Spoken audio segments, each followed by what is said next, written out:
ദേവലോകം എന്ന സഭയുടെ ഭരണകേന്ദ്രത്തെ വളരെ ക്രിയാത്മകമാക്കി മാറ്റുവാൻ ശക്തമായി ഇടപെടൽ നടത്തിയ ഒരു മലങ്കര മെത്രാപ്പൊലീത്തയും കാതോലിക്ക ബാവ തിരുമേനിയും നമുക്കുണ്ട് എന്നത് ഏറെ അഭിമാനത്തോടെ ഓർത്തെടുക്കേണ്ടതാണ്.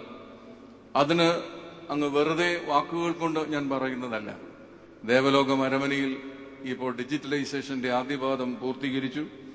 ദേവലോകം അരമനയിൽ അവിടെ ലഭിക്കുന്ന സ്റ്റാഫിന് വളരെ ഹാജർ നിർബന്ധമാക്കുന്ന ആധുനിക യന്ത്ര സംവിധാനങ്ങൾ രൂപപ്പെടുത്തി. മലങ്കര സഭയ്ക്ക് അഭിമാനകരമായി അവിടെ കോൺഫറൻസ് ഹാളുകൾ പടുത്തുയർത്തി. പരിശുദ്ധ ബാവാ തിരുമേനിയുടെ ഓഫീസ് സംവിധാനങ്ങൾ കാലോചിതമായി പരിഷ്കരിക്കപ്പെട്ടു. സഭാ മാനേജിംഗ് കമ്മിറ്റി ഹാള് ഏറ്റവും പ്രൗഢമായി ക്രമീകരിക്കപ്പെട്ടു. സഭയുടെ സ്ഥിരാകേന്ദ്രത്തിൽ പ്രവർത്തിക്കുന്ന MD കൊമേഴ്സ്യൽ സെന്റർ അതിന്റെ 3ാമത്തെ നില കൂദാശ ചെയ്ത് പൂർത്തീകരിച്ചു.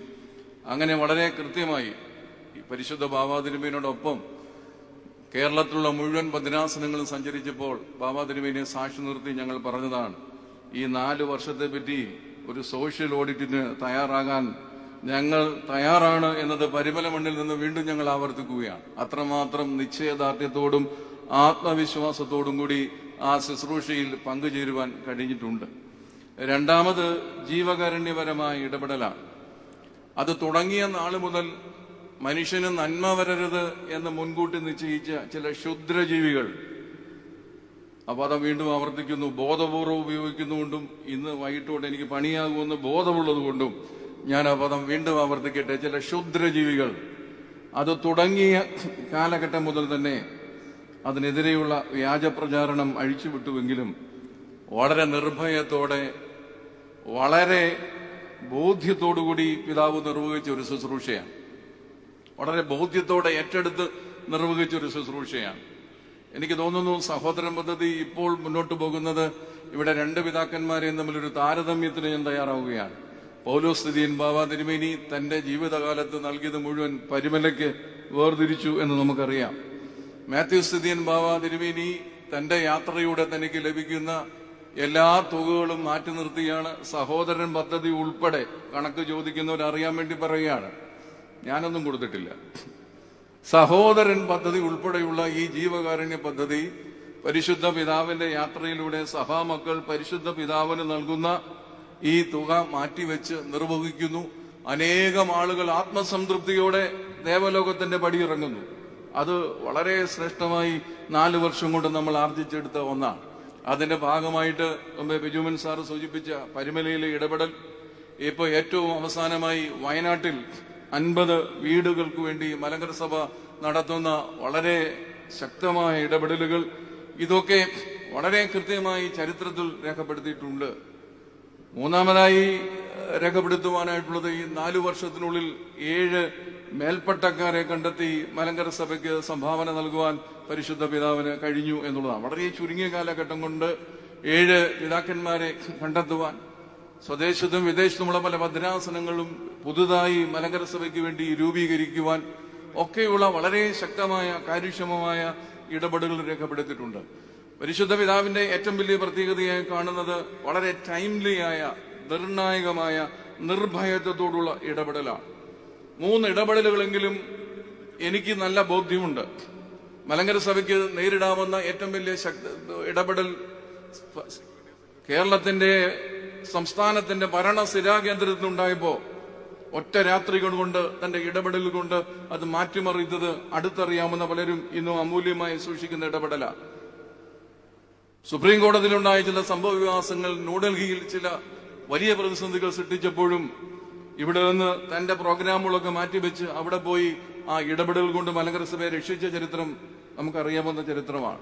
ഈ അടുത്ത കാലത്ത് കേരള ഹൈക്കോടതിയിൽ ചുറ്റിപ്പറ്റിയും ചില പ്രതിസന്ധികൾ രൂഢമൂലമാക്കിയപ്പോ അവിടെയും വളരെ ശക്തമായ ഇടപെടലുകൾ ഈ പിതാവിന്റെ ഭാഗത്തു നിന്നുണ്ടായി.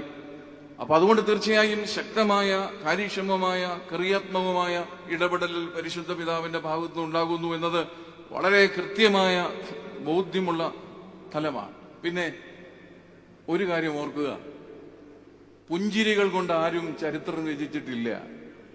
നല്ല വാക്കുകൾ കൊണ്ട് ആരും ചരിത്രത്തിൽ ഇടം കണ്ടെത്തിയിട്ടില്ല.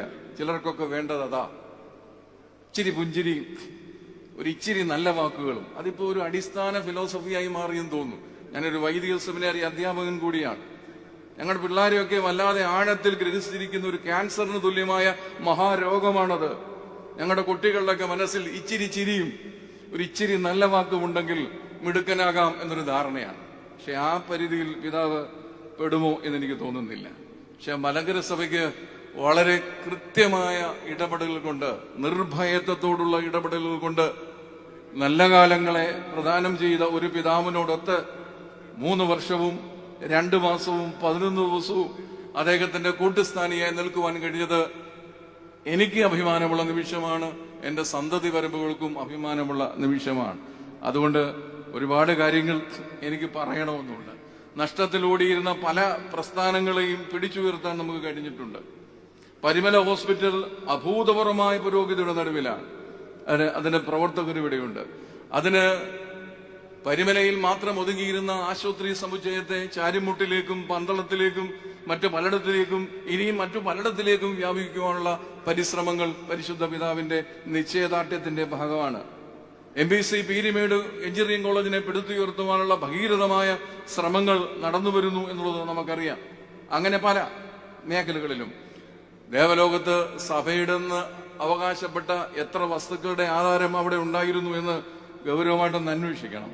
ഇപ്പൊ എത്ര എണ്ണത്തിന്റെ ഉണ്ട്, എത്ര എണ്ണത്തെ കണ്ടുപിടിക്കാൻ ശ്രമിക്കുന്നു, കണ്ടുപിടിച്ചത് എങ്ങനെ സൂക്ഷിക്കുവാൻ പരിശ്രമിക്കുന്നു എന്നൊക്കെ വളരെ കൃത്യമായി രേഖപ്പെടുത്തി.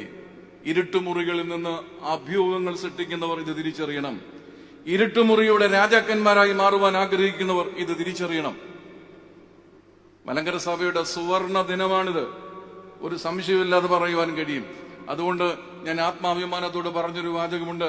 മലങ്കര മെത്രാപ്പോലീത്തയുടെ വടി പിടിക്കുന്നതിൽ ആ പദം ഞാൻ തിരുത്തുന്നില്ല, ഇപ്പോഴും അതേ പദം ആവർത്തിക്കുകയാണ്. ഞാൻ ഒത്തിരി ക്രൂശിക്കപ്പെട്ടുവെങ്കിലും അതേ പദം ആവർത്തിക്കുകയാണ്. ഈ മലങ്കര മെത്രാപ്പോലീത്തയുടെ വ്യക്തിപരമായി എനിക്ക് നന്മ നൽകിയിട്ടുണ്ടോ എന്ന് ചോദിച്ചാൽ പിതാവിനറിയാം, ഒന്നും കിട്ടിയിട്ടില്ല. അത് പോട്ടെ, അതല്ല ഒരു സഭാ ശുശ്രൂഷയുടെ അടിസ്ഥാനപരമായ മാനദണ്ഡം എനിക്ക് നല്ല ബോധ്യമുണ്ട്. മലങ്കര മെത്രാപ്പോലീത്തയുടെ ആ അംശവടി പേറുന്നതിൽ, അല്ലെങ്കിൽ എന്റെ പദം വടി പിടിക്കുന്നതിൽ ഏറെ അഭിമാനത്തോടെ ഞങ്ങൾ കാണുന്നു ഈ ശുശ്രൂഷയിൽ. അതുകൊണ്ട് അങ്ങ് മലങ്കരയുടെ സിംഹാസനത്തിൽ അനന്തകാലം വാഴട്ടെ. ഈ സഭയെ ശക്തമായ, മറ്റൊന്നുകൂടെ പറയാതിരിക്കുക, കേസുകളെ പറ്റിയാണ് കൂടുതൽ അഭ്യൂഹങ്ങൾ സൃഷ്ടിക്കുക.